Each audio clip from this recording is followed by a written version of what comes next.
我一路睇開嘅日本美妝 KOL 咧，原來佢都係一路 keep 住有用呢一種嘅。我見到佢嘅皮膚都係超級之好啦，每次用10分鐘咧就已經搞掂啦，用咗差唔多2個月度啦，見到我嗰個分別已經係好明顯㗎啦。咁同你嗰個妝咧融合咗嘅時候咧，妝容係變到好自然嘅嗰種精緻感咯。Hello， 大家好，好耐冇見啦，好耐冇 update 過呢條 channel 啦，就係因為咧之前我就去咗旅行啦，咁但係去完旅行翻嚟咧就中咗甲流啦，因為一入冬季咧就好多病菌啦。咁但係 anyways 我就之前儲咗一堆新試嘅 products 啦，同埋係一路有用開嘅，咁亦都有啲新試嘅 brand 嘅 items 啦，咁就好想 share 俾大家。咁所以咧呢條片咧就將會係一個1月嘅好物分享。如果大家有興趣嘅話咧，就記得睇落去啦。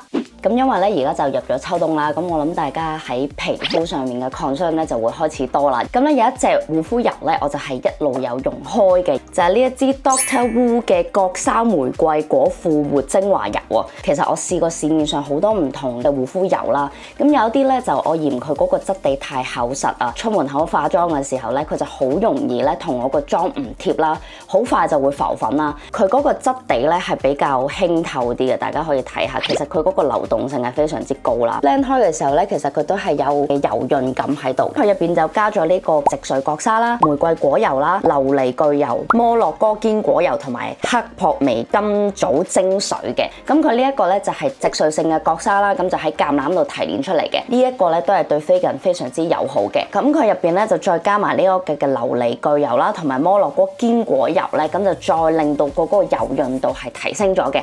但係咧佢又唔會話太過立太過油嘅。咁呢一款咧其實就係我第3次回購嘅。咁你朝早化妝就可能1至2滴就夠啦，千祈唔好太多。咁但係夜晚咧可能咧你就2至3滴。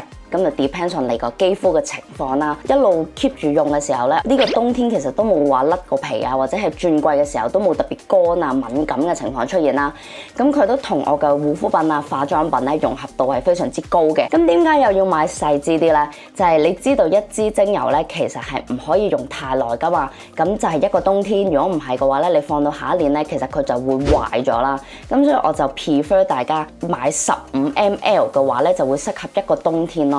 咁到第2款啦，其實就有少少係護膚，亦都係關化妝品事啦。咁就係呢一支嘅 BioHeal 嘅定妝舒緩保濕噴霧啊，佢係主打呢個嘅舒緩保濕啦。咁但係佢同時都有定妝嘅功效。咁但係點解我咁中意咧？就係其實我之前用咗好多唔同嘅定妝噴霧啦。咁但係因為我係乾燥肌膚啦，有一個問題就係當我噴完呢一啲定妝噴霧，佢係好保持到我個妝容，但係咧我個妝啊係因為慢慢太乾咧，佢就會浮咗出嚟。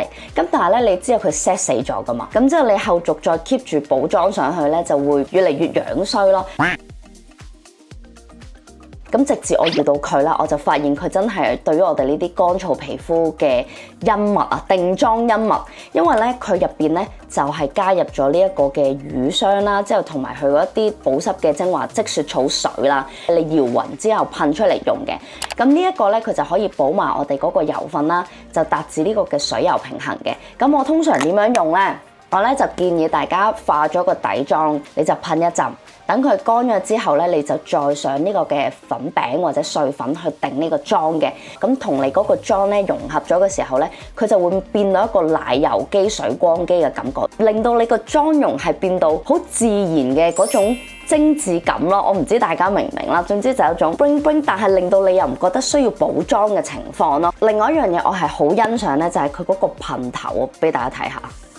佢係超幼細嘅一個粉末啦，你噴上面嘅時候咧，你唔會覺得話好似成灘水擠咗上去嘅，你 feel 到佢係慢慢咁樣鋪平你嘅肌膚啦。咁佢嗰個成分咧，亦都係對我哋嘅乾肌好友好嘅。咁如果大家都係乾敏肌啦，或者係極度乾燥嘅肌膚啦，好想試一啲比較保濕啲嘅定妝，唔想棘到一嚿嚿嘅話咧，絕對係可以試下呢一支嘅。同埋佢嗰個價錢都唔貴，好似大概100零蚊咁樣就有咁大支，值得一試。好啦，到第3樣啦，就係光療機啊。咁我諗大家喺坊間都聽過好多唔同嘅牌子嘅光療面膜機啦。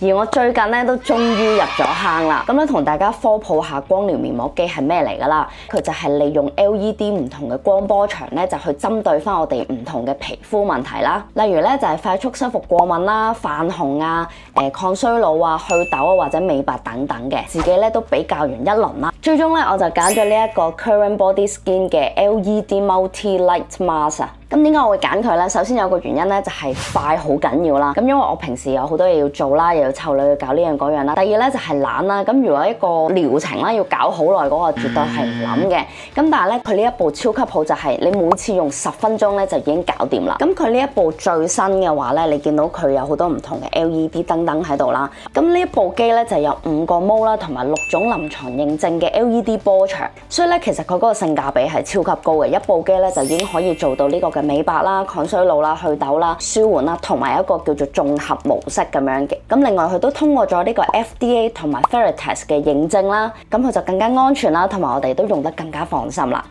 咁而我最上一個毛咧就係全方位毛啦，佢可以一步到位解決晒我哋嘅皮膚常見嘅問題啦，係超級啱我呢啲懶人用嘅。佢講到明係全方位啦，咁佢嗰個原理係點咧？例如咧就係佢呢啲紅光啊、近紅外光同埋深近紅外光咧，就會放喺眼邊啊、嘴邊呢一啲細紋嘅重災區啦，咁就可以幫我哋促進翻呢個膠原蛋白去生成啦，減淡細紋啦，同埋撫平皺紋呢一啲嘅功效。咁樣佢另外呢啲 T 字位咧就會用黃光啦，就可以幫我哋降紅啊，減淡我哋嘅色斑啦，同埋可以改善我哋嘅色素沉澱嘅。咁咧我咧隔日咧其實就會用一次噶啦。咁 so far而家我用咗差唔多2個月度啦，其實我見到我嗰個分別已經係好明顯噶啦。最直觀嗰個感覺就係我覺得自己白淨咗啦，膚色係均勻咗啦。咁我嗰啲敏感嘅紅粒咧都係減少咗，冇咁易敏感。咁另外咧就係我個嘴角嗰個法令紋咧，我自己都覺得係減淡咗少少嘅。咁因為咧我就影相去對比翻啦，因為唔對比唔知咧，原來嗰個分別真係超級之大。因為你每一日望住自己個樣咧，你係好難觀察到自己嗰個微小嘅變化噶嘛。咁所以咧，我就非常之建議大家咧用呢一部機嗰陣咧，係由第一日一路影到去可能2-3個月後咧，你就會見到嗰個明顯嘅分別啦。咁最後一樣我覺得好明顯咧，就係嗰個黑眼圈問題啦。咁開頭我自己唔覺嘅，咁但係真係對比咗相之後，原來先知自己嗰個黑眼圈即係唔化妝嗰陣都幾嚴重嘅。咁我用其他毛咧就會非常之 depends on 我嗰排嘅皮膚狀態係點啦。咁例如嗰排我成日要化妝落妝嘅話咧，我皮膚係非常之容易泛紅啦，同埋會敏感有嗰啲紅粒出現嘅。咁呢個時候咧，我就會用佢哋嗰個修復毛啦，就去幫我去做翻呢個嘅快速修復啦，同埋降紅啦。咁佢就令到我嗰個敏感嘅情況冇咁嚴重啦。第二日化妝咧都會貼啲啦，同埋嗰啲紅點咧就冇咁揞眼咯。而嚟 M 之前咧，我就會用呢個抗衰老毛啦，因為咧佢抗衰老毛除咗可以減淡皺紋、抗衰老之外咧，其實佢都可以用嚟祛痘嘅，因為佢哋用嗰個 LED 嘅波長咧係一樣嘅，咁就等我哋嘅暗瘡就可以快啲借啦，同埋冇咁易有呢個暗瘡印嘅情況出現嘅。咁喺設計上咧，其實我覺得佢係非常之貼面嘅。咁因為我有睇過佢嘅上一代啦，佢上一代個材質咧就冇呢一個咁柔軟啦，咁所以就會更加貼面啦。咁另外咧，佢都加咗呢個眼罩位啦，咁就可以阻擋大部分嘅光啦，就避免直接就射落我哋嘅眼睛度咯。佢其實都仲有配咗一條頭帶嘅，固定喺個頭上面啦，咁就更加 secure 咧，就冇咁易跌落嚟或者走位咯。咁另外咧，其實佢都出咗一個專為頸同埋胸嘅光療機，佢就有3種臨床認證嘅波長啦，就可以專門針對頸啊同埋胸嘅幼紋啊或者係鬆弛嘅肌膚問題咯。佢就有紅光啦、近紅外光啦同埋全身嘅深近紅外光嘅。佢呢2部咧都係配咗呢一個嘅可夾式控制器啦，咁你就夾喺衣領啊或者衫領或者放喺衫袋度咧，咁你可以喺做家務或者湊女嘅時候同時用咧，咁你10分鐘咧就可以搞掂晒啦。而深近紅外光咧就係可以直達到我哋嘅皮膚底層10mm嘅，咁佢呢一個咧就比上一代個面積係大啲噶啦，咁就更加有效咧就可以包覆到我哋嘅頸啊、胸口啊 ，even 係鎖骨位呢一啲咧都可以照到啦，咁就更加可以有效地針對我哋嘅頸紋啊或者胸口上面嗰啲皺紋細紋啦。除咗佢哋而家做緊嘅套裝優惠之外咧，你用埋我嘅優惠碼咧，仲會有額外9折嘅優惠添。呢個曲咧仲要係啱用喺 Current Body 嘅所有產品上面。如果大家有興趣嘅話咧，就記得捉緊呢個優惠，快啲入手啦！咁咧下一樣咧就係最近非常之 hit 啦，但係同時咧爭議性係非常之高嘅一個 item 啊，就係呢一款嘅微針精華啦同埋面膜嘅。咁咧其實我都諗咗好耐要唔要 share 俾大家啦。咁因為咧係我嗰個身上咧我自己見到嗰個分別啦同埋效果係非常之好同埋明顯啦。咁但係咧其實佢都存在住危險性嘅，因為咧佢係一個比較新啲類型嘅護膚品啦。咁嗰陣咧我老公就去韓國公幹啦，就帶咗呢個微針面膜翻嚟俾我啦。咁開頭嘅時候我係冇 research 到好 deep 嘅對於呢個 product， 咁我就純粹當佢係一個收毛孔嘅面膜去用啦。咁我都用咗幾塊添啦。我最直觀嘅感覺就係毛孔係細咗啦，塊面係細緻咗靚咗啦，化妝咧都感覺上好似真係啲韓妹水光肌奶油肌咁樣啦。咁所以咧我係非常之驚豔啦。咁我就即刻去入手咗佢哋個精華啦。咁咧佢就係利用呢一啲微針啦，喺我哋嘅角質層上面咧就打開一啲好小嘅通道啦，等我哋之後用嘅護膚品啊就更加容易吸收，令到我哋嘅皮膚個狀態就會更加好啦。咁咧我就上網又見到啲有反效果啦，用完之後咧皮膚會差咗啦，就可能會有啲暗粒啊，或者係敏感啊 even 最嚴重咧可能會出現呢個肉芽腫嘅情況嘅。咁所以呢個 product 咧其實就唔係非常之啱呢個敏感啦，有異位性皮膚炎啊，或者係玫瑰痤瘡啊，總之你皮膚質素唔係非常之好嘅人士用嘅。咁開頭嘅時候咧我就係試佢嗰個50針嘅，因為佢有分唔同嘅針數啦，有50、100、300、700左右啦，越高嘅數字咧就代表佢入邊個微針含量就越多嘅，咁你用落個皮膚咧都會越痛嘅。呢個咧就係好普通，淨係化咗一層 BB cushion 嘅效果，你係見到嗰個水光感同埋嗰個奶油肌感係非常之好啦。T 字位個毛孔咧亦都係冇咁明顯啦，非常之細緻啦。